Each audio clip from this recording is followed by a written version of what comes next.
Bismillahirrahmanirrahim. Today we are going to learn about the course and origin of the vertebral arteries. As you can see in the diagram that there are two vertebral arteries that originates from the subclavian arteries, right? And for the study purpose, we divide these vertebral arteries into four parts. The first part starts from the commencement, you would say, from the subclavian artery up to the foramen transversarium of the sixth cervical vertebra. So let me count the vertebra of the cervical region of your neck. This is C1, the atlas. This green one is C2, the axis. Then you count the C3, C4, C5, C6, and this brown one is the C7. Let me show you the spinous processes of these vertebrae. This is C1, C2, C3, C4, C5, C6, and with the longest spine, the C7, right? Now again concentrate from the anterior aspect, and we have to continue that this first part originates from the subclavian artery up to the transversarium foramen of the C6 vertebra, right? And here we can imagine that the scalenus anterior muscle is lying lateral to this artery and the longus colli muscle lies medial to it, right?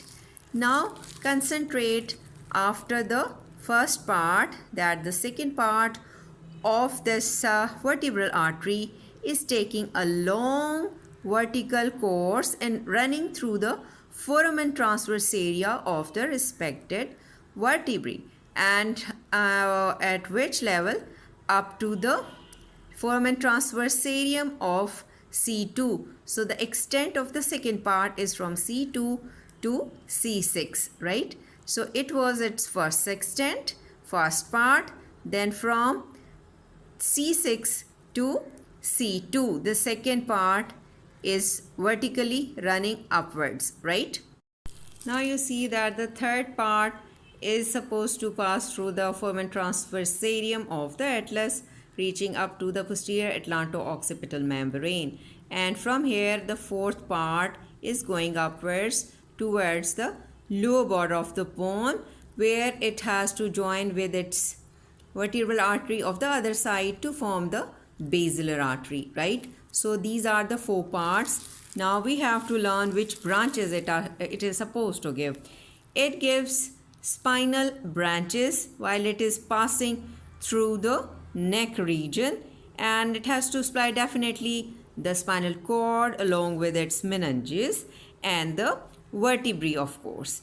Then it has to give the muscular branches which should be covering the suboccipital muscle, right? And when it enters through the foramen magnum into the cranial cavity, it has to give the meningeal branches to the various meninges because it is gonna lie in the posterior cranial fossa.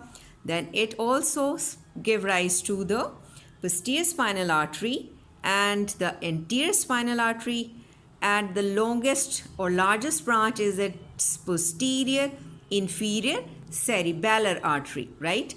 And medullary arteries are definitely there to give the medulla oblongata. In this way, the branches of the vertebral artery you can learn very well. Thank you very much.